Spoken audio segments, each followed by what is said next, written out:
Balochistan assembly से मंजूर होने वाले कम उम्री की शादी के कानून के खदोखाल सामने आ गए। नए कानून के मुताबिक सूबे में कम उम्री की शादी को काबिल सज़ा जुर्म करार दे दिया गया और इसमें मुलव्विस अफराद को 2 से 3 साल कैद और 1 से 3 लाख रुपए जुर्माना होगा।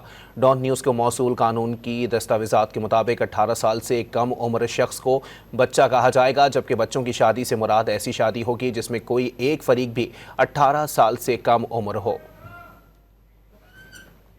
बलूचिस्तान असेंबली से मंजूर होने वाले कम उम्री की शादी के कानून के खदोखाल सामने आ गए। नए कानून के मुताबिक सूबे में कम उम्री की शादी को काबिल सज़ा जुर्म करार दे दिया गया और इसमें मुलव्विस अफराद को 2 से 3 साल कैद और 1 से 3 लाख रुपए जुर्माना होगा। डॉन न्यूज़ को मौसूल कानून की दस्तावेजात के मुताबिक 18 साल से कम उम्र शख्स को बच्चा कहा जाएगा, जबकि बच्चों की शादी से मुराद ऐसी शादी होगी जिसमें कोई एक फरीक भी 18 साल से कम उम्र हो।